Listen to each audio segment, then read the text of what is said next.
नमस्कार दोस्तों, योद्धा बैच में आप सभी लोगों का स्वागत है। आज का इस फर्स्ट वीडियो में हम लोग क्लास 12 का इलेक्ट्रोस्टैटिक स्टार्ट करने वाले हैं। आप तमाम स्टूडेंट्स जो कि इस वीडियो को देख रहे हैं, 2 महीना पहले आप 12th की तैयारी कर रहे हैं।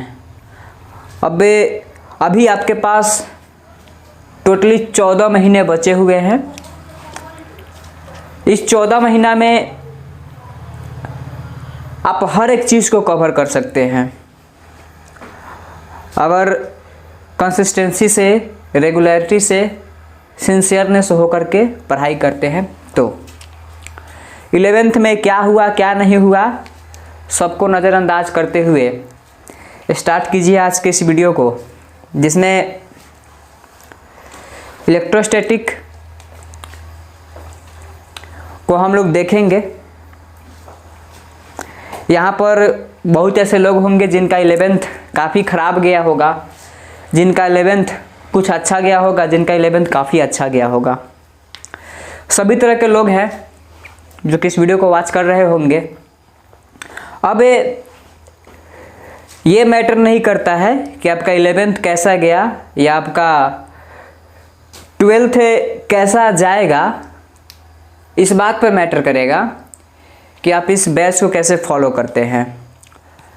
मान लेते हैं कि 11th बहुत अच्छा गया, आप 12th में होकर लापरवाह हो जाते हैं और कोई दूसरा बच्चा है जिसका 11th एकदम ख़राब गया और इन 14 महीने में वो पूरा जी जान लगा दिया है, एकदम फिजिक्स, केमिस्ट्री, मैथ के पीछे पागलों की तरह भाग रहा है। तब एग्ज़ाम आते आते समझिए कि वो पहले वाले बच्चा से आगे निकल जाएगा। तो जैसे जैसे दिन बढ़ेगा वैसे वैसे आपका लेवल बूस्ट अप होते जाएगा। अगर आप रेगुलरली फॉलो करते हैं तो आप अपने आप पीछे वाले आगे हो जाएंगे और आगे वाले पीछे हो जाते हैं, ऐसा देखा जाता है। मतलब कि एक कहावत है, hard work beats talent when talents doesn't work hard. तो यहाँ पर आपका हार्ड वर्क देखा जाएगा, आपका कंसिस्टेंसी देखा जाएगा, आपका रेगुलरिटी देखा जाएगा। ये फर्स्ट वीडियो है इसलिए मैं यहाँ पर बताना चाहूँगा। अगर आप प्रॉपरली देखना चाहते हैं तो जब भी आप पढ़ने बैठिए तो अपने साथ एक पेन और कॉपी ले करके बैठिए और अपने रूम के किसी भी कोने में जाकर बैठिए, लेकिन अकेले बैठिए। अगल बगल बिल्कुल शांति होना चाहिए, आपके कान में हेडफोन होना चाहिए और साथ में आपके पास एक वाटर बोतल होना चाहिए। आप कोशिश कीजिए कि अगर किसी लेक्चर को हम देखने बैठे हैं तो उसको कंप्लीटली देख लें और आप नोट्स ज़रूर बनाइए। अगर क्वेश्चंस है तो आप रफ का कॉपी लेकर बैठिए और स्क्रीनशॉट लिया कीजिए। ऐसे आने वाले कुछ वीडियोज में आपको डिस्क्रिप्शन बॉक्स में टेलीग्राम ग्रुप भी दे दिया जाएगा। उस टेलीग्राम ग्रुप से आप चैट कर सकते हैं एक दूसरे के साथ। इस बैच में जितने भी बच्चे होंगे सबके साथ आप चैट कर सकते हैं। आप अपने प्रॉब्लम्स को टेलीग्राम ग्रुप में शेयर कर सकते हैं। जब आप अपने प्रॉब्लम्स को टेलीग्राम ग्रुप में शेयर कीजिएगा तब वहाँ पर तरह तरह के लड़के होंगे, तरह तरह की लड़कियाँ होंगी। आपका प्रॉब्लम अगर दूसरा कोई सॉल्व कर सकता है तो आप सॉल्व करके फिर उस ग्रुप में आप डाल दीजिए। अगर उस प्रॉब्लम का सॉल्यूशन नहीं आएगा तो फिर उसको मैं सॉल्व करके उसमें डाल दूंगा। उसमें बच्चे अपने डाउट्स पूछेंगे, सबके डाउट्स का जवाब दिया जाएगा। डाउट जो होते हैं आप कमेंट बॉक्स में भी पूछ सकते हैं। धड़ल्ले से आपको जो भी डाउट आए सब डाउट को आप पूछिए कमेंट बॉक्स में, कोई दिक्कत नहीं होगा। तो आज के इस वीडियो में हम लोग वेक्टर को समझेंगे, क्योंकि बिना वेक्टर के आप इलेक्ट्रोस्टैटिक या फिजिक्स का कोई भी चैप्टर आप नहीं समझ सकते हैं। तो इस वीडियो में पूरा वेक्टर आपको बताया जाएगा, A to Z बताया जाएगा, कोई दिक्कत नहीं है। एकदम आप जितना बताया जा रहा है उसको आप फॉलो कीजिए। फॉलो करने के बाद आपसे अगर फिजिक्स समझ में नहीं आता है, फिजिक्स के प्रॉब्लम्स नहीं बनेंगे तो फिर आप कमेंट करके बताइएगा, लेकिन पहले आप फॉलो कर लीजिए। अब बिना वीडियो देखे हुए अब जाइएगा फिजिक्स का क्वेश्चन बनाइएगा, नहीं बनेगा।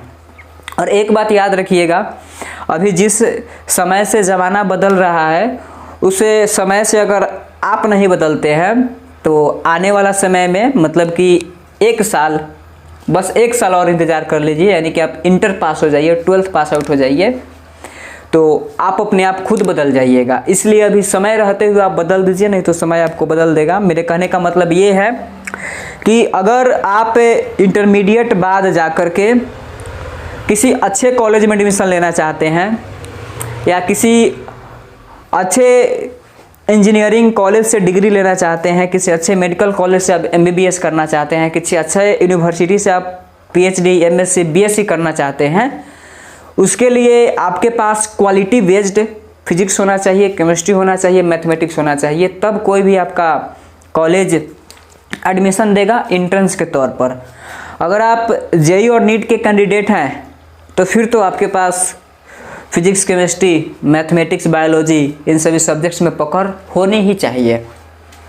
अब मात्र अगर 3 विषय आपका प्रॉपरली इक्वल है, फिजिक्स, केमिस्ट्री, मैथ्स, जिनका बायो होगा बायो, तो वो समझिए कि फिक्स है कि उनका अच्छा कॉलेज में एडमिशन होगा ही होगा।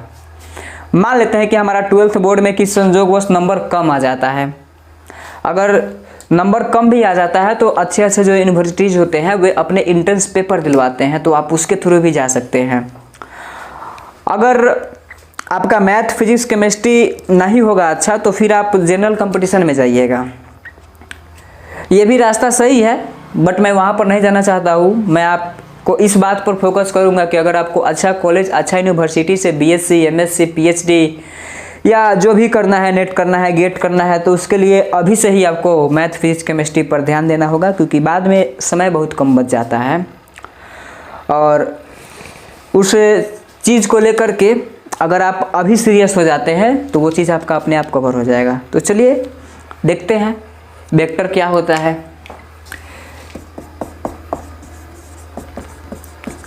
जैसा कि आपको पता है कि वेक्टर्स उसको कहा जाता है जिसके पास मैग्नीट्यूड और डायरेक्शन दोनों होता है। तो यहाँ पर एक फॉर्मूला मैं डायरेक्ट लिखूंगा।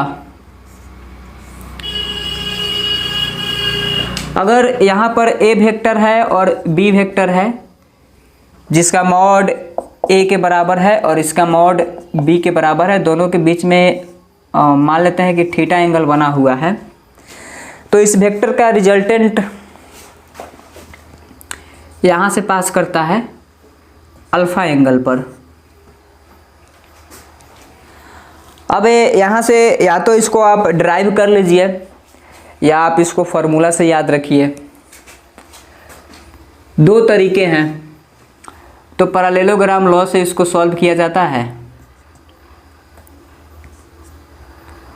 और चूँकि हम जानते हैं कि पैरेललोग्राम्स में जो आमने सामने का भुजा होता है वो सब आपस में बराबर होता है, तो इस हिसाब से जितना मैग्नीट्यूड इसका होगा उतना ही मैग्नीट्यूड इसका भी होगा। और मान लेते हैं इसका मान है R वेक्टर, जो कि A vector plus B vector के बराबर है।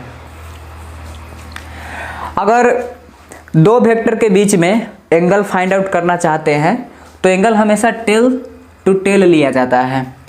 अगर एक वेक्टर ऐसा है, दूसरा वेक्टर ऐसा है और इसके बीच का एंगल थीटा है, और आपसे पूछा जाए कि बताइए कि यहाँ पर दोनों वेक्टर के बीच में कितना एंगल बना है, अगर आपका जवाब वहाँ पर थीटा होगा तो वो गलत है, क्योंकि 2 वेक्टर के बीच का जो एंगल होता है वो हमेशा टेल टू टेल लिया जाता है।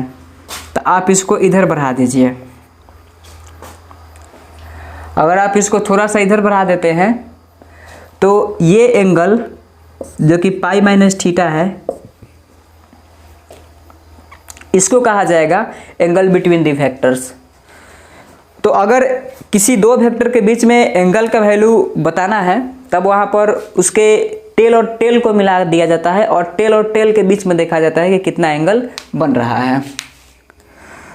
अब यहाँ से फिर हम देखते हैं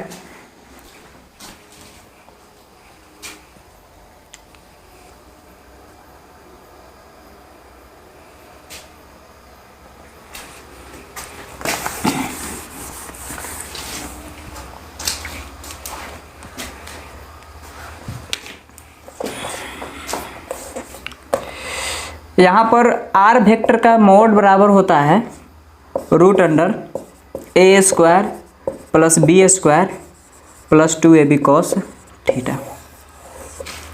ये फॉर्मूला होता है आर वेक्टर बराबर आर वेक्टर का मोड बराबर root under A square plus B square plus 2ab cos theta. उसके बाद tan अल्फा जिसको डायरेक्शन ऑफ वेक्टर कहा जाता है, tan अल्फा बराबर होता है b sine theta divided by a plus B cos theta. यहाँ से अल्फा पूछ दिया जाएगा जिसको कहा जाता है डायरेक्शन ऑफ वेक्टर। कुछ रिजल्ट्स हैं जिसको आपको याद रखना है। पहला रिजल्ट, अगर दो वेक्टर जिनका मैग्नीट्यूड बराबर है और दोनों के बीच का एंगल थीटा है, तो थीटा के अलग अलग वैल्यू पर इसका रिजल्टेंट का भी अलग अलग वैल्यू होता है। तो दोनों वेक्टर बराबर है, दोनों के बीच में एंगल थीटा है। यहाँ से थीटा का वैल्यू और यहाँ से रिजल्टेंट का मॉड का वैल्यू, एक वेक्टर ए है, एक वेक्टर ए है, इसका मॉड ए है और इसका भी मॉड ए है। तो आर वेक्टर का जो मॉड होगा इसको हम देखने की कोशिश करते हैं। तो तीन केस बड़ा ही फेमस है। अगर तीनों केस को आप अपने टिप्स पर याद रखते हैं तो समझिए कि 2 से 3 मिनट आप बचा लीजिएगा। अगर थीटा का मान 90 डिग्री है तो इसका रिजल्टेंट हमेशा √2a पर जाता है, हमेशा √2a पर जाएगा। अगर थीटा का मान 60 डिग्री है तो इसका रिजल्टेंट हमेशा √3a पर जाता है। अगर थीटा का मान 120 डिग्री है तो इसका रिजल्टेंट बराबर होता है। अब चलिए ज़रा एक फार्मूला को प्रूव करके दिखा देते हैं। क्योंकि हम जानते हैं कि r बराबर root under A square plus B square plus 2ab cos theta होता है। अब ज़रा 120 वाला ही केस ले लेते हैं। चलिए 120 वाला ही ले लिया जाए।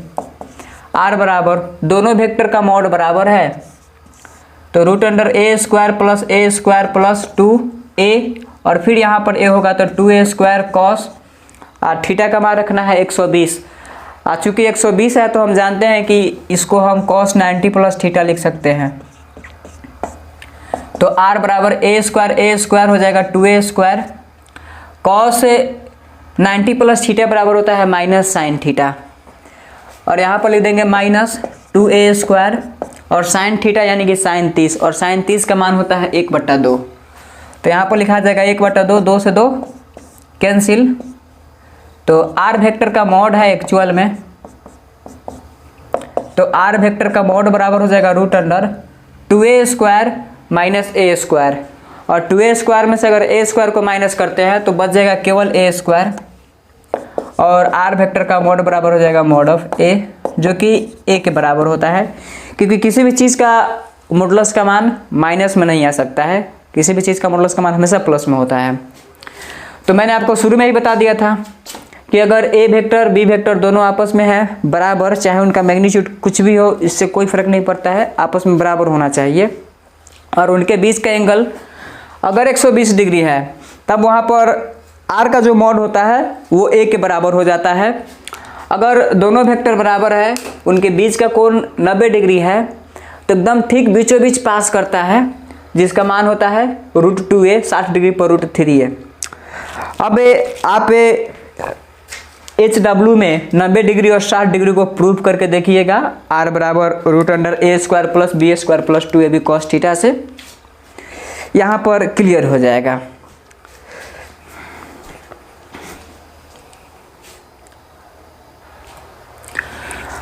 अब देखिए दुनिया के जितने भी वेक्टर्स हैं उनको हम उसके मैग्नीट्यूड और डायरेक्शन के साथ लिख सकते हैं। मॉड ए का मतलब मैग्नीट्यूड और ए कैप का मतलब होता है डायरेक्शन। कुछ यूनिट डायरेक्शन है, अगर एक्स में होगा तो उसको आई कैप, अगर वाई में होगा तो उसको जे कैप, अगर के में होगा तो उसको के कैप कहा जाएगा। आई कैप, जे कैप, के कैप तीनों के तीनों एक दूसरे के साथ 90 डिग्री का कोण बनाते हैं, इसलिए इनको कहा जाता है म्यूचुअली परपेंडिकुलर। अगर दो वेक्टर को जोड़ना है, मान लेते हैं कि ए वेक्टर है ए एक्स आई कैप प्लस ए वाई जे कैप प्लस ए जेड के कैप, और एक दूसरा वेक्टर है बी जो कि है बी एक्स आई कैप प्लस बी वाई जे कैप प्लस बी जेड के कैप, और यहाँ से हमें ए वेक्टर प्लस बी वेक्टर का मान चाहिए। आई कैप में आई कैप को जोड़िए, जे कैप में जे कैप को जोड़िए, के कैप में के कैप को जोड़िए। इस बात को गांठ बांध लीजिए, आई कैप में आई कैप को जोड़ना है, जे कैप में जे कैप को जोड़ना है, के कैप में के कैप को जोड़ना है। आई कैप में से आई कैप को घटाना है, जे कैप में से जे कैप को घटाना है, और के कैप में से के कैप को घटाना है। अगर यहाँ से देखा जाए तो ए एक्स प्लस बी एक्स आई कैप प्लस ए वाई प्लस बी वाई जे कैप प्लस ए जेड प्लस बी जेड के कैप। आप इसको एक तरीका समझिए कि दो वेक्टर को जोड़ना होता है तो आई कैप को आई कैप के साथ हम जोड़ते या घटाते हैं, जे कैप को जे कैप के साथ जोड़ते या घटाते हैं, के कैप को के कैप के साथ जोड़ते या घटाते हैं। अब रियलिटी ये है कि दो वेक्टर को हम कभी जोड़ ही नहीं सकते हैं, रियलिटी ये है कि दो वेक्टर को हम कभी आपस में घटा ही नहीं सकते हैं। जैसे कि अगर कहीं पर लिखा हुआ है ए वेक्टर माइनस बी वेक्टर, तो इसका मतलब ये नहीं हुआ कि ए वेक्टर में से बी वेक्टर को घटाया गया होगा। गौर कीजिएगा, इसका मतलब ये होगा कि ए वेक्टर में माइनस बी वेक्टर को जोड़ा गया होगा, क्योंकि दो वेक्टर को आप कभी नहीं घटा सकते हैं। इस बात को आप नोट में लिख लीजिए, to vectors can never be subtracted. दो वेक्टर को हमेशा जोड़ा जाता है। ए वेक्टर माइनस बी वेक्टर का मतलब ये नहीं हुआ कि ए में से बी को घटाया गया है। ए वेक्टर माइनस बी वेक्टर का मतलब होता है कि ए वेक्टर में माइनस बी वेक्टर को जोड़ा गया है। तो वेक्टर का ये बड़ा ही समझिए कि यूनिवर्सल लॉ है कि two vectors can never be subtracted to each other. तो इस बात को आपको ख्याल रखना है, आई कैप को आई कैप के साथ, जे कैप को जे कैप के साथ। अगर कोई वेक्टर इस तरीके से मिल जाए आई कैप में, जे कैप में और के कैप में, तो इस वेक्टर का मॉड बराबर होता है रूट अंडर आई कैप के साथ जो होगा उसका होल स्क्वायर प्लस जे कैप के साथ जो होगा उसका होल स्क्वायर प्लस के कैप के साथ जो होगा उसका होल स्क्वायर। यानी कि अगर ए वेक्टर बराबर ए एक्स आई कैप प्लस ए वाई जे कैप प्लस ए जेड के कैप दिया हुआ है और आपसे मॉड ऑफ ए वेक्टर पूछा जा रहा है, तो रूट अंडर ए एक्स का होल स्क्वायर प्लस ए वाई का होल स्क्वायर प्लस ए जेड का होल स्क्वायर आप लगा दीजिए, वहाँ पर क्लियर हो जाएगा। अब चूंकि आई कैप जे कैप के कैप यूनिट वेक्टर होते हैं, इसीलिए आई कैप का मॉड, जे कैप का मॉड और के कैप का मॉड 1 के बराबर होता है। अब यहाँ पर दो प्रकार के प्रोडक्ट होते हैं वेक्टर में, एक होता है डॉट और एक होता है क्रॉस। मैं ज़्यादा तो डिटेल में नहीं जा सकता हूँ बिकॉज मुझे इलेक्ट्रोस्टैटिक पढ़ाना है, मुझे वेक्टर नहीं पढ़ाना है, बट वेक्टर की इतनी जानकारी होनी चाहिए तब जाकर के इलेक्ट्रोस्टैटिक बनेगा। तो डॉट वेक्टर में दो तरीके के प्रोडक्ट होते हैं, एक होता है डॉट प्रोडक्ट और एक होता है क्रॉस प्रोडक्ट। डॉट प्रोडक्ट अगर निकालना हो ए और बी के बीच में तो इसको ऐसे लिखा जाता है, अगर क्रॉस निकालना हो तो इसको ऐसे लिखा जाता है ए क्रॉस बी।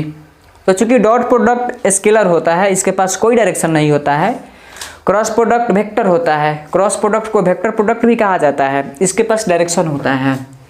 तो डॉट प्रोडक्ट बराबर होता है mod of A into mod of B into cos theta, cross product बराबर होता है mod of A into mod of B into sine theta, और इसके साथ एक यूनिट वेक्टर आ जाता है जिसको एन कैप कहा जाता है। जब जरूरत पड़ता है तो एन कैप को 1 लिया जाता है या किसी दूसरे वेक्टर में उसके मैग्नीट्यूड से डिवाइड करके और इस एन कैप को सब्स्टिट्यूट कर दिया जाता है। अब अलग अलग यहाँ पर केसेस बनते हैं। डॉट प्रोडक्ट मैंने बता दिया, क्रॉस प्रोडक्ट मैंने बता दिया। क्रॉस प्रोडक्ट जहाँ पर आएगा वहाँ पर सवाल में बना करके मैं वहाँ पर सिखा दूंगा। तो मोटा मोटी वेक्टर में आपको ये सब याद रखना है। अब आपका प्योर इलेक्ट्रोस्टैटिक स्टार्ट हो जाएगा।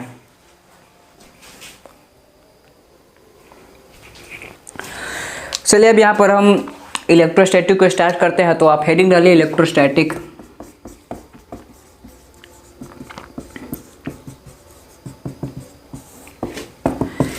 पहले हम समझते हैं कि इलेक्ट्रोस्टैटिक क्या होता है। It is the branch of physics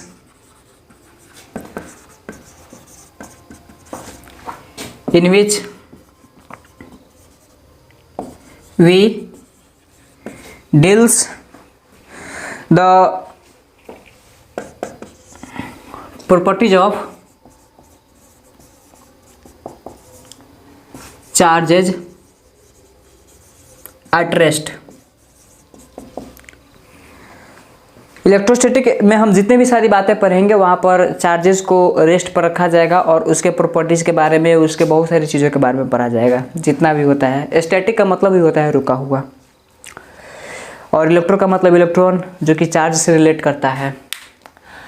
अब आप बचपन से ही, मुझे लगता है कि आप 5 क्लास 6 क्लास से ही आप चार्ज के बारे में पढ़ते आ रहे होंगे, यानी कि उसको हिंदी में आवेश कहा जाता है।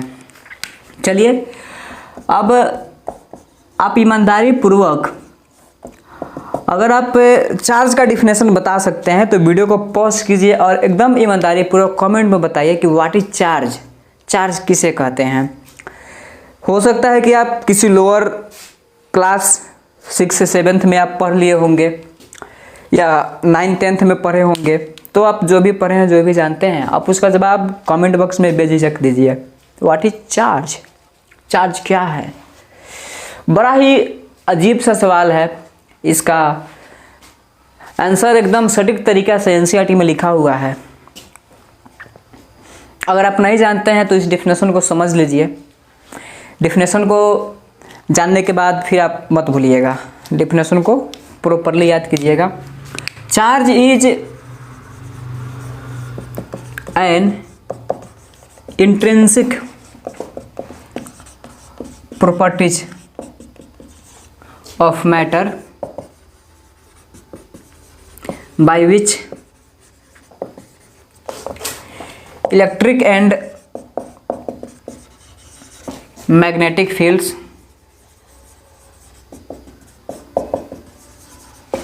are generated। बड़ा ही सुपर डुपर डिफिनेशन है जिसको एनसीईआरटी लिखता है।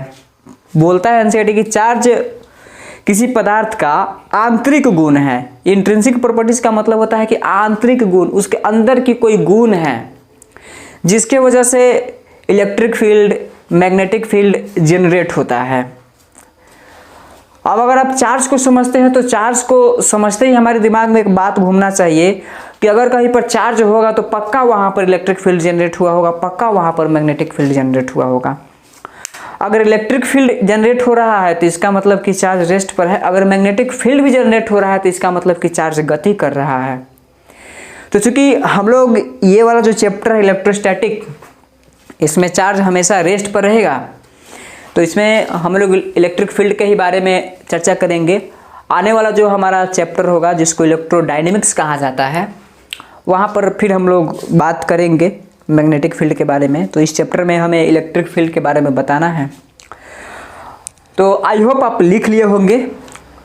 अब फिर हम देखते हैं properties of charge.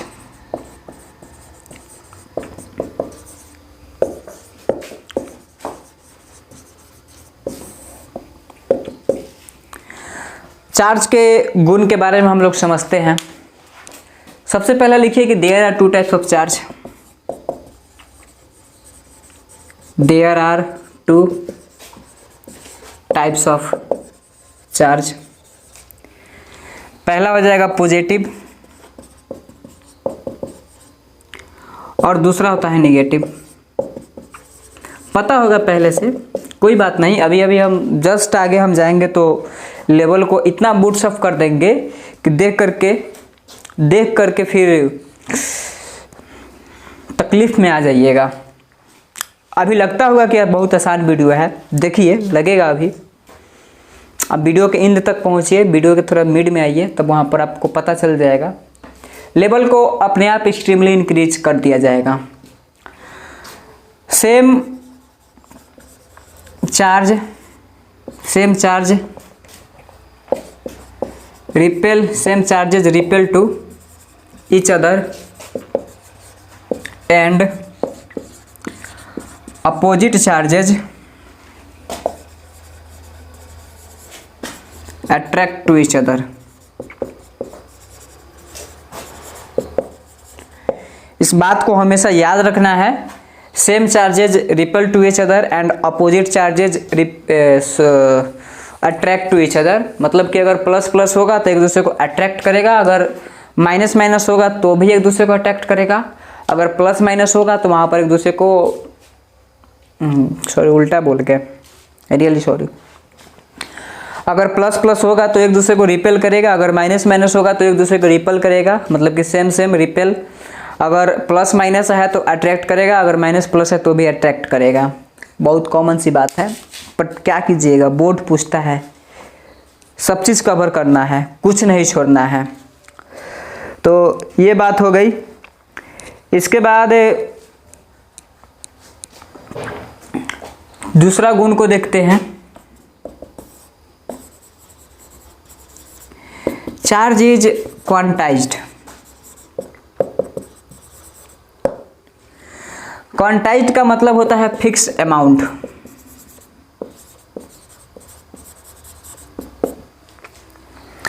Charge quantized होता है, मतलब कि अगर एक वस्तु है, एक वस्तु से दूसरे वस्तु में चार्ज लाना है तो वहाँ पर उसका मात्रा फिक्स होता है, कितना ही जाएगा। जैसे बाज़ार में हम लोग जाएंगे तो एक बार में मान लेते हैं कि हम लोग जूते खरीदने गए हैं, ऐसे भी ठंड का दिन आ रहा है, जूता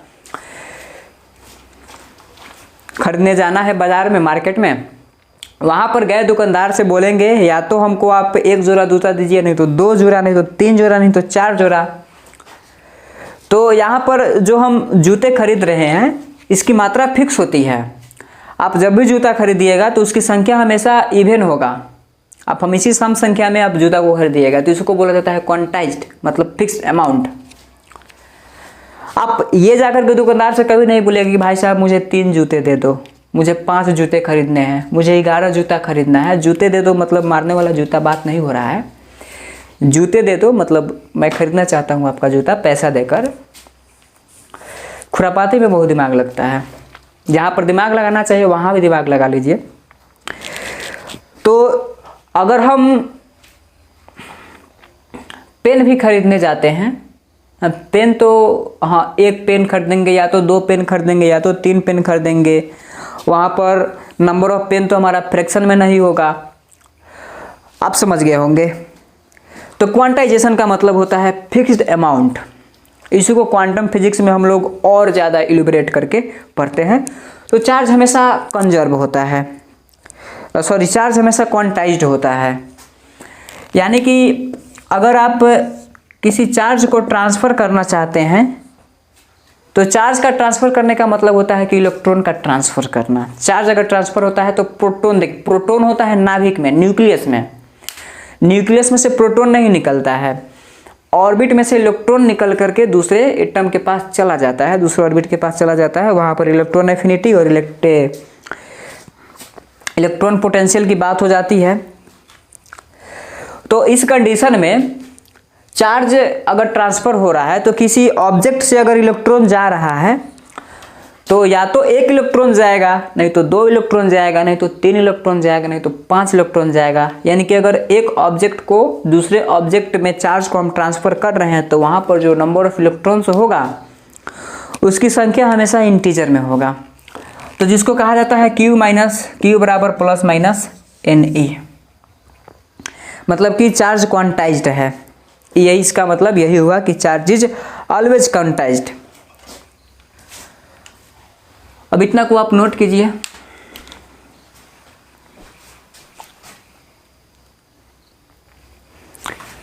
अब चलिए चार्ज के अगले प्रॉपर्टीज को देखते हैं, शायद तीसरा नंबर था।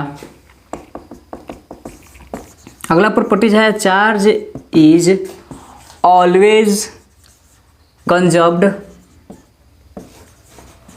Conserved, CONS, conserved. Charge is always conserved for an isolated system.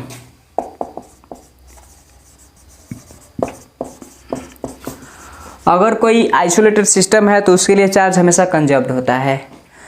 Isolated का मतलब होता है कि अकेला, जिसको हम लोग बोलते हैं तन्हाई वाली ज़िंदगी। हाँ, तन्हाई वाली ज़िंदगी। और ये वाला चीज़ आप ज़्यादा समझ रहे होंगे। तन्हाई वाला चीज़ इश्क, मोहब्बत, प्यार की जहाँ बात आ जाती है वहाँ पर तो बात ही छोड़िए। तो आइसोलेटेड का मतलब होता है अकेला। तो अगर सिस्टम आइसोलेटेड है तो वहाँ पर चार्ज हमेशा कंजर्व्ड होगा। अब ये चौथा की बात कर लेते हैं। चार्ज कैन बी ट्रांसफरेड, मतलब कि चार्ज को आप एक वस्तु से दूसरे वस्तु में ट्रांसफर कर सकते हैं। पांचवा केस, चार्ज इज इनवेरिएंट। बड़ा ही स्पेशल केस है। इनवेरिएंट का मतलब होता है independent of speed.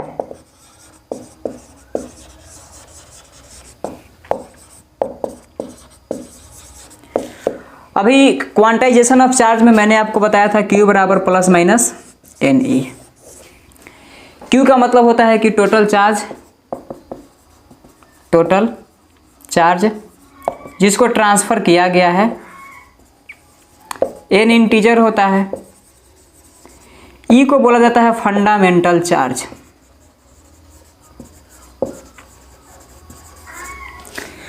Fundamental charge यानी कि चार्ज ऑन वन इलेक्ट्रॉन।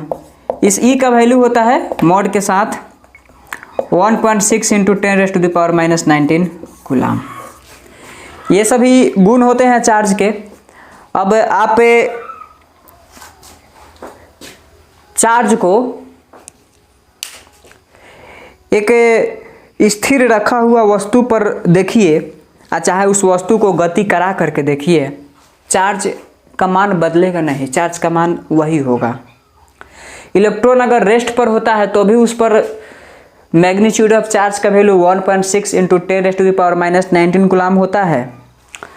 अगर इलेक्ट्रॉन गति कर रहा है, चाहे जहाँ गति करे, ऑर्बिट में करे, सेल में करे, जहाँ भी हो, तो वहाँ पर भी इलेक्ट्रॉन पर चार्ज 1.6 इंटू 10⁻⁻⁹ कूलाम ही होता है। तो इसी को हम लोग फिजिक्स की भाषा में कहते हैं चार्ज इज इनवेरिएंट, और इनवेरिएंट का मतलब होता है independent of speed. I hope आपको समझ में आया होगा। तो this is the all about the properties of charges. अब हम लोग देखेंगे यूनिट्स ऑफ चार्ज।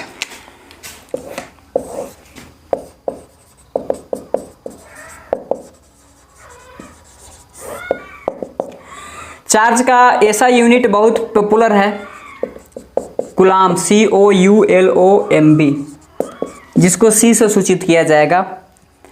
चार्ज का सबसे छोटा यूनिट, स्मॉलेस्ट यूनिट, फ्रैंकलिन होता है।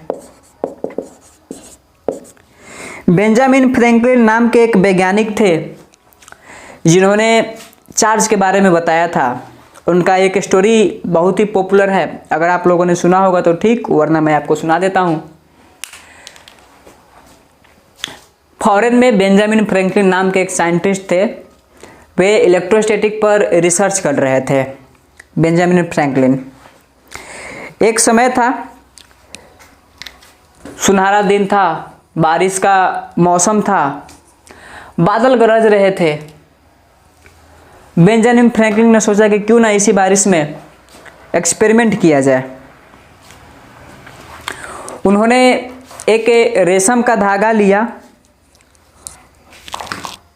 और उस रेशम के धागे के साथ एक और वायर को लपेट दिया जो कि कंडक्टर हो, और उसमें पतंग बांध दिया और जहाँ पतंग की डोरी हाथ में पकड़ा जाता था वहाँ पर एक एल्युमिनियम की चाबी लटका दिया गया। पतंग उड़ने लगा, बादल गरजा। अब जानते हैं कि वहाँ पर भी आवेश होता है, चार्ज होता है। जैसे उसने पतंग को छुआ, चाबी को जैसे ही उसने छुआ, उनको झटका लगा, बिजली का झटका लगा। तो उनको एहसास हो गया कि नहीं, ये जो तरित है जिसको हम लोग छोटे क्लास में पढ़े थे, तरित है, इसमें भी पॉजिटिव और निगेटिव का कुछ ना कुछ कम्बाइनेशन होता है, जिसके वजह से बिजली चमकते हैं, बादल गरजते हैं। यानी कि बादल जब गरजते हैं तो उसमें भी बिजली होती है, उससे भी करंट को पैदा किया जा सकता है। और बड़े बड़े डेवलप्ड कंट्रीज में जब बादल गरजता है, तरित गिरता है, तो जब बादल गरजता है तो उसको भी कल कारखानों में इलेक्ट्रिक के रूप में यूज किया जाता है, बड़े बड़े कारखानों में। अभी तो हमारे भारत में नहीं किया जाता है, लेकिन जो डेवलप्ड कंट्रीज हैं उनमें किया जाता है। अब इस बात को लेकर के रिचमैन नाम के एक साइंटिस्ट थे, उनको विश्वास नहीं हुआ। तो ये एक्सपेरिमेंट बड़ा खतरनाक था। मान लेते हैं कि चाबी को आप छू रहे हैं, तो अगर चाबी में थोड़ा सा कम वोल्टेज है तो आपको झटका लगेगा केवल। अगर बादल जोर से गरजने लगेगा तो फिर चाबी में एकदम हाई वोल्टेज आ जाएगा, और उस हाई वोल्टेज को अगर आप पकड़ते हैं तो आप तुरंत मर जाइएगा। तो रिचमैन को, जो कि खुद एक इंग्लिश साइंटिस्ट थे, फिजिक्सिस्ट थे, बहुत महान वैज्ञानिक थे, रिचमैन का नाम महानतम वैज्ञानिकों में से आता है। तो रिचमैन को इस बात का कोई विश्वास नहीं हुआ। उन्होंने कहा कि मैं एक्सपेरिमेंट खुद करूँगा। रिचमैन गए एक्सपेरिमेंट करने के लिए, लेकिन उनके साथ वही हुआ। बादल बहुत जोर जोर से गरज रहा था, बारिश भी हो रही थी। रिचमैन ने उस एक्सपेरिमेंट को किया तो चाबी में बहुत ज़्यादा हाई वोल्टेज आ गया। उसने जैसे चाबी को छुआ, तुरंत उनकी मृत्यु हो गई ड्यू टू इलेक्ट्रिक करंट। तो यहाँ पर फ्रैंकलिन है, जो कि स्मॉलेस्ट यूनिट है। ऐसी ऐसी कहानी अगर आप बड़े बड़े साइंटिस्ट का बायोग्राफी पढ़िएगा तो वहाँ पर सुनने के लिए मिलता है। बड़े बड़े जो साइंटिस्ट होते हैं, न्यूटन हो गए, आइंस्टाइन हो गए, उनकी जीवनी पढ़िएगा तो इस तरह की कहानियाँ बहुत मिलती है। स्मॉलेस्ट यूनिट फ्रैंकलिन, या इसको स्टैट कूलाम भी कहा जाता है।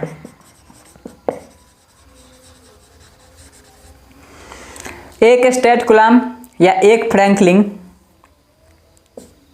पहले मैं ये बात कर लेता हूँ कि एक कूलाम में 3 × 10⁹ फ्रैंकलिन होता है या स्टैट कूलाम होता है। इस बात को याद रखना है, 3 × 10⁹। अगर हम 1 मोल इलेक्ट्रॉन पर चार्ज की बात करें, चार्ज ऑन 1 मोल इलेक्ट्रॉन, तो हम जानते हैं कि 1 मोल इलेक्ट्रॉन में 6.022 × 10⁻23 पार्टिकल्स होते हैं, और 1 इलेक्ट्रॉन पर चार्ज होता है 1.6 × 10⁻−19 कूलाम। अगर दोनों को गुना कीजिएगा तो बड़ा ही एक स्पेशल और फेमस वैल्यू आता है 96,500 कूलाम। तो 96,500 कूलाम, 96,500 कूलाम कुछ और नहीं है, इसको 1 फैराडे कहा जाता है, या इसको 1F भी कहा जाता है। तो अगर 1 मोल इलेक्ट्रॉन पर चार्ज कैलकुलेट करना है तो उसका वैल्यू होता है 96,500 कूलाम। आप इसको गुना भाग जोड़ घटाव जो भी हो करके देखिएगा, वीडियो को पॉज करके या वीडियो को समाप्त होने के बाद 96,500 ही आएगा, जिसको 1 फैराडे कहा जाता है। तो इन सभी बातों को आपको याद रखना है। चार्ज से रिलेटेड बातें थी, बहुत बातें हो गई, ज़मीन से लेकर के आसमान स्तर तक हमने बात किया। कहीं से भी कुछ भी पूछा जाए, बोर्ड पूछे, कोई भी सवाल पूछे, इतनी इन्फॉर्मेशन से प्रॉपर्टीज ऑफ चार्ज पूरा समझने के सवाल बन जाएगा, A to Z बन जाएगा। ऐसे मैं सवाल कराऊंगा। मंजिल सीरीज में सवाल की कमी होती है, वहाँ पर कॉन्सेप्ट ज़्यादा बताए जाते हैं, लेकिन योद्धा बैच है, योद्धा में योद्धा की तरह हम लोग सवाल करेंगे।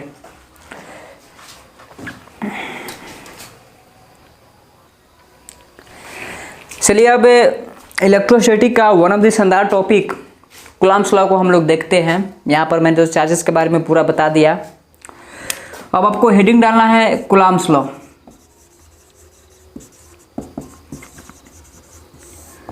तो एक बात याद रखिएगा, Coulomb's law it is always valid, it is always valid for point charge. Coulomb's law point charge के लिए ही वैलिड है। मान लेते हैं कि यहाँ पर एक चार्ज रखा हुआ है Q1 और यहाँ पर एक चार्ज रखा हुआ है Q2, दोनों का बीच का दूरी है R। तो Q1 और Q2 के बीच में एक इलेक्ट्रोस्टैटिक फोर्स लगता होगा। अगर दोनों का नेचर सेम है तो फोर्स रिपल्सन का होगा, अगर दोनों का नेचर अपोजिट है तो अट्रैक्शन का फोर्स होगा। इन दोनों के बीच में लगने वाला जो फोर्स है वो डायरेक्टली प्रोपोर्शनल होगा इन दोनों के मैग्नीट्यूड के प्रोडक्ट के, और इन्वर्सली प्रोपोर्शनल होगा इसके डिस्टेंस के स्क्वायर के। Using equation 1 and equation 2 we can say that F is directly proportional to Q1 into Q2 बट्टा R स्क्वायर। जब यहाँ से प्रोपोर्शनलिटी को साइन को हटाएंगे तो एक कांस्टेंट आएगा, तो वहाँ पर F बराबर हो जाएगा K Q1 इंटू Q2 बट्टा R स्क्वायर। अब K को कहा जाता है इलेक्ट्रोस्टैटिक कांस्टेंट।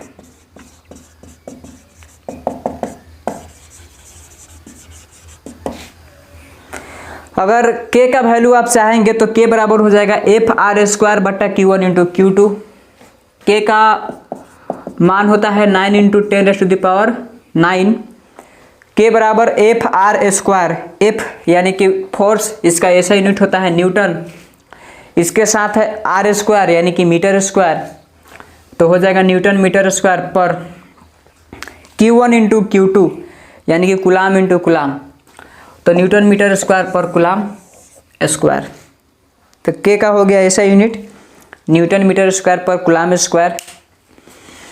अब इस K को 1/4 पाई एप्सिलॉन नॉट भी लिखा जाता है। 1/4 पाई तो कांस्टेंट है, एप्सिलॉन नॉट को कहा जाता है permittivity of medium, permittivity of medium, जिसका एयर में वैल्यू होता है 8.85 इंटू 10⁻⁻12। K का जो ऐसा यूनिट होगा ठीक उसका रेसिप्रोकल होगा एप्सिलॉन नॉट यानी कि परमिटिविटी का यूनिट। तो इसका है न्यूटन मीटर स्क्वायर पर कूलाम स्क्वायर, तो इसका ऐसा यूनिट हो जाएगा कूलाम स्क्वायर पर न्यूटन मीटर स्क्वायर। अब अगर आप इसको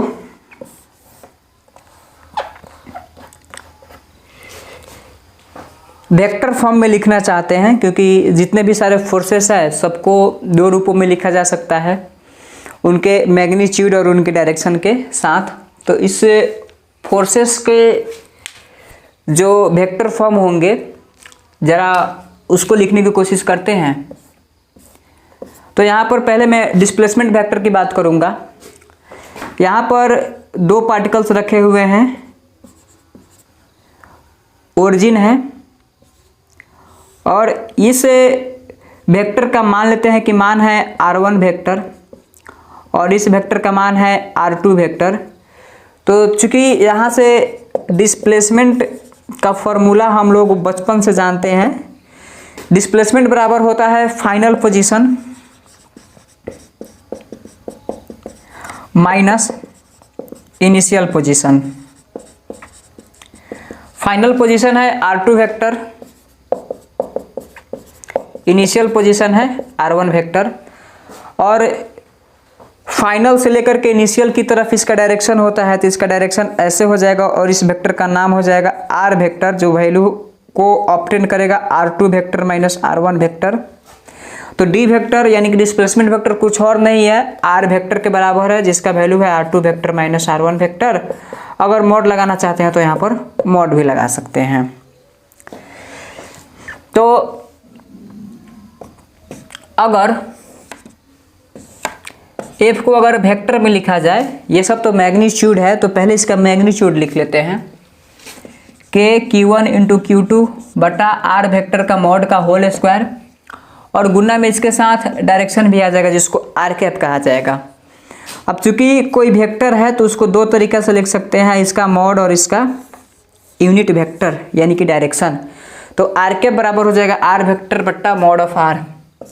तो एफ वेक्टर बराबर हो गया के Q1 इंटू Q2 बटा आर वेक्टर का मॉड का होल स्क्वायर, और इस आर कैप वेक्टर के बदला में लिख देंगे आर वेक्टर बट्टा मॉड ऑफ आर। तो यहाँ से हो जाएगा आर वेक्टर बट्टा मॉड ऑफ आर। अब जरा देखते हैं कि ये जो मॉड ऑफ आर है इसको हटाएंगे तो यहाँ पर पावर आ जाएगा 3, और इसको हम ऐसे अगर साफ से लिखना चाहें तो हमारा फॉर्मूला बन गया एफ वेक्टर बराबर के Q1 इंटू Q2 बट्टा मॉड ऑफ आर वेक्टर का whole cube into R vector, और इसी को कहा जाता है vector form of Coulomb's law. अब अगर यहाँ पर हम बात करें तो यहाँ पर Q1 और Q2 का केवल मैग्नीट्यूड लिया जाता था। अगर आप वेक्टर फॉर्म की बात करते हैं तो वेक्टर फॉर्म में Q1 और Q2 को विथ साइन रखा जाता है। तो इस बात का ख्याल रखना है कि Q1 और Q2 हमेशा साइन के साथ आएगा। आई होप आपको कूलम्ब्स लॉ समझ में आया होगा।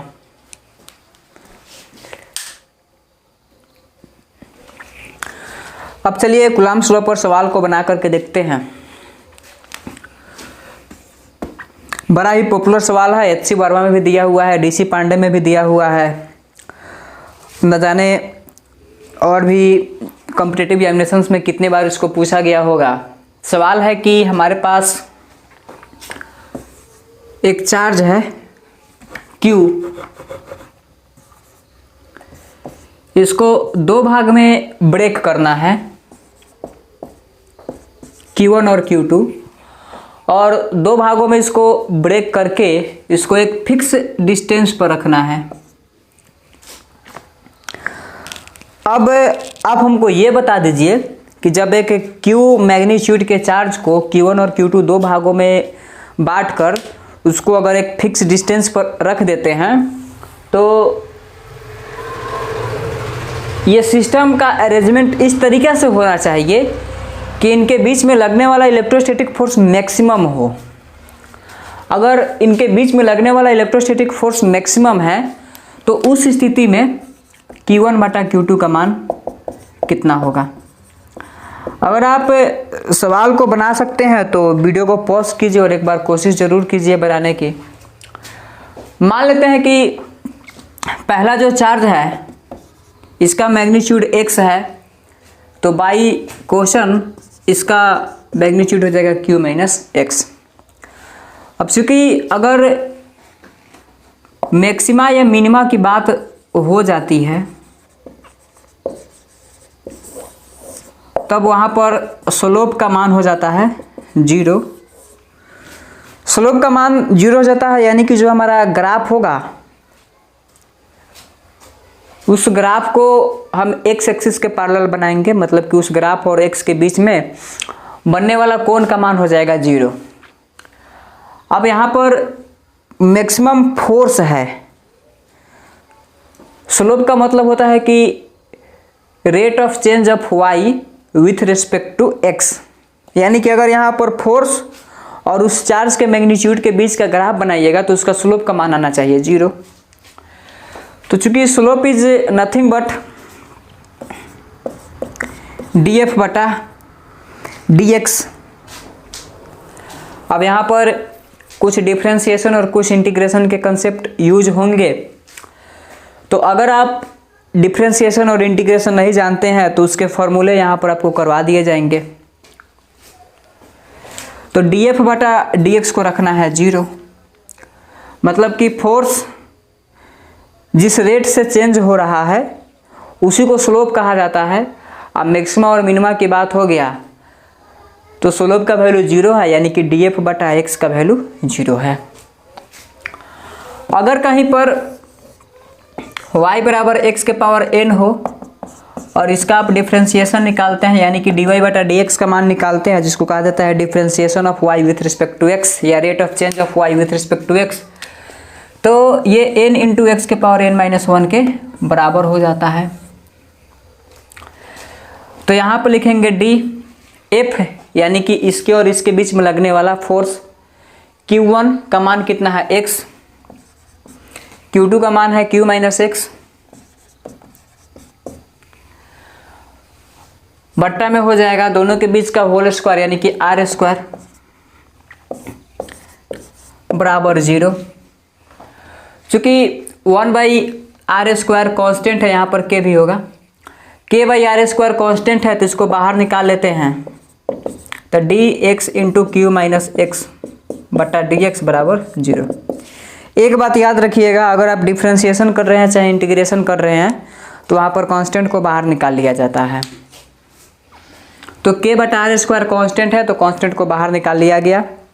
अब k/r स्क्वायर को अगर इधर लाते हैं तो 0 हो जाएगा, यानी कि हमारे पास बच गया d, इसमें अगर इससे गुना करते हैं तो एक्स क्यू माइनस इसमें अगर इससे गुना करते हैं तो एक्स स्क्वायर बट्टा dx बराबर 0। इंटीग्रेशन हो चाहे डिफ्रेंशिएशन हो, अगर वहाँ पर जोड़ घटाव आता है तो आप उसको सेपरेट कर लीजिए, घटा लीजिए। तो इसको अलग कर लेंगे तो dx क्यू बटा dx हो जाएगा माइनस d एक्स स्क्वायर बटा dx हो जाएगा, बराबर में हो जाएगा 0। अब चूंकि q जो कि फिक्स है ये हो जाएगा बाहर और dx बटा dx माइनस एक्स स्क्वायर है तो यहाँ पर 2 आ जाएगा और x के पावर n माइनस 1 तो 2 माइनस 1 1 हो जाएगा, बराबर में हो जाएगा 0। q dx बटा dx का मान हो जाएगा 1 माइनस 2x बराबर 0। यहाँ से x का मान चाहिए तो x बराबर q बटा 2 आ रहा है। अगर x का मान q बटा 2 हो गया तो q1 का मान हो गया q बटा 2, तो q2 का बड़ा मान हो जाएगा q माइनस एक्स यानी कि q माइनस q बाई 2 जो कि q बाई 2 के बराबर हो जाएगा। अब यहाँ से q1 और q2 का रेशियो निकालिएगा तो 1:1 आ जाएगा। बड़ा ही पॉपुलर सवाल है, भौकाली मचाने वाला सवाल है। इस सवाल का रिजल्ट रट लीजिए। पता नहीं अगर किसी कॉम्पिटिटिव एग्जामिनेशन में हम बैठे, अच्छे इंजीनियरिंग परीक्षाओं में इस बात को पूछा जाता है, मेडिकल की परीक्षा में पूछा जाता है कि एक 50 कूलाम का चार्ज है, उसको 100 मीटर की दूरी पर 2 भागों में तोड़ करके इस प्रकार से रखा गया है कि उनके बीच में लगने वाला इलेक्ट्रोस्टैटिक फोर्स मैक्सिमम है, तब वहाँ पर आप बताइए कि दोनों चार्ज को कितना कितना मैग्नीट्यूड में तोड़ा गया होगा। तो हम यहाँ पर फॉर्मूला को ड्राइव करके बता दिए हैं। दोनों चार्ज का रेशियो होता है 1:1 1:1 यानी कि 25-25 कूलाम। बड़ा इंपॉर्टेंट सवाल है, रिजल्ट डायरेक्ट याद रखिए। और इस बात को याद रखिए कि फिजिक्स केमिस्ट्री मैथमेटिक्स की दुनिया में जहाँ भी कुछ पूछ दे और वहाँ पर मैक्सिमा और मिनिमा की बात कर दे, ज़्यादातर तो फिजिक्स में बहुत होता है, मैक्सिमा मिनिमा बहुत पूछा है। 11th में आप लोगों ने पढ़ा होगा, Newton's laws of motion, rotational mechanic, work power and energy, centre of mass, collision, इसमें बहुत यूज होता है मैक्सिमा मिनिमा। तो यहाँ पर हमेशा स्लोप का वैल्यू 0 कर दीजिएगा, यानी कि जिस वैल्यू का मैक्सिमम वैल्यू या मिनिमम वैल्यू पूछा जा रहा है और जो वेरिएबल होगा उसको उसके वेरिएबल के रिस्पेक्ट में डिफ्रेंशिएट करके 0 कर दीजिएगा, आपका सवाल का आंसर आ जाएगा। इतना करने से बड़े बड़े सवाल बन जाते हैं।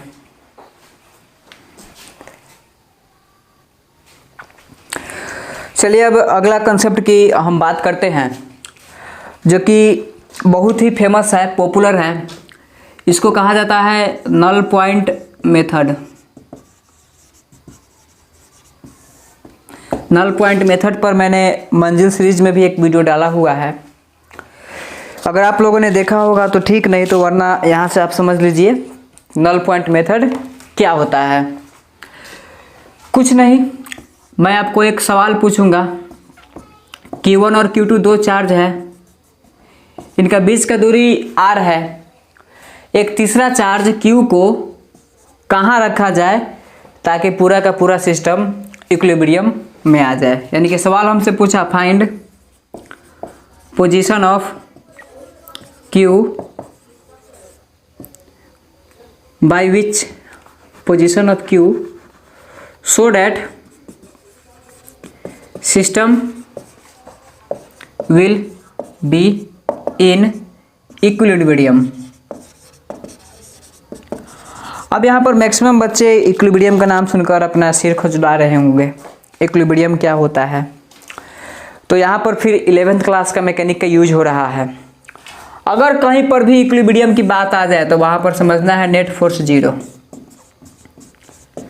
चाहे फिजिक्स का कितना भी बड़ा सवाल क्यों ना आ जाए, इक्विलिब्रियम की बात कर दिया, बस नेट फोर्स आप जीरो कर दीजिए ना, आपका पूरा का पूरा सवाल खत्म, आंसर आ जाएगा तुरंत। मान लेते हैं कि Q1 से R दूरी पर X दूरी पर है तो इसका दूरी हो जाएगा R माइनस एक्स। अगर इक्विलिब्रियम में होगा तो नेट फोर्स जीरो होगा। यहाँ पर बाय डिफॉल्ट हम मान कर चल रहे हैं कि Q1 एंड Q2 दोनों का साइन सेम है और Q का साइन डिफरेंट है। तो इस Q पर इसके वजह से फोर्स लगता होगा और इस Q पर इसके वजह से भी फोर्स लगता होगा। तो Q1 अपनी तरफ अट्रैक्ट करेगा और Q2 अपनी तरफ अट्रैक्ट करेगा।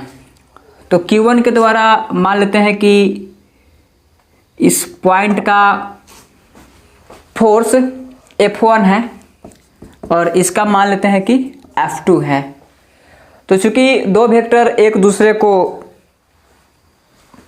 180 डिग्री पर टेल से टेल मिला रहे हैं तो इसका मतलब कि दोनों वेक्टर आपस में बराबर होंगे। अब चूंकि पूरा का पूरा सिस्टम इक्विलिब्रियम में है तो नेट फोर्स का मान जीरो आना चाहिए। नेट फोर्स का मान तब जीरो आएगा जब F1 और F2 दोनों एक दूसरे को कैंसिल कर देंगे।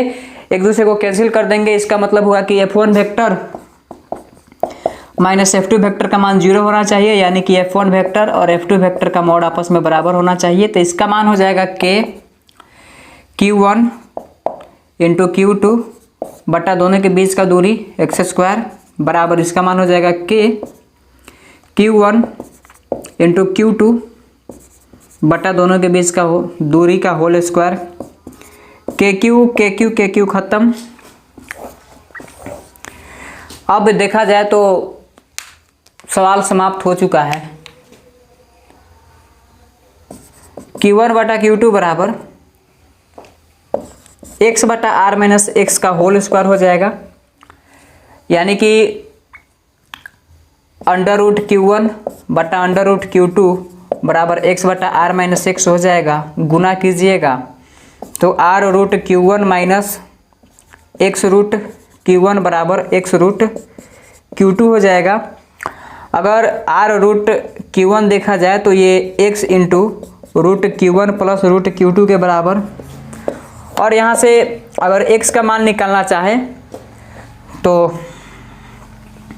रूट Q1 बटा root Q1 plus root Q2 into R के बराबर हो जाएगा। और इस फॉर्मूला को किसी भी हालत में याद रखना है।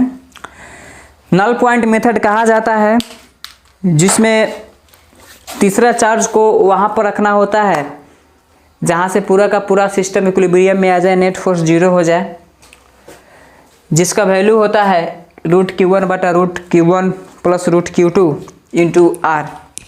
ये वैल्यू Q1 से है।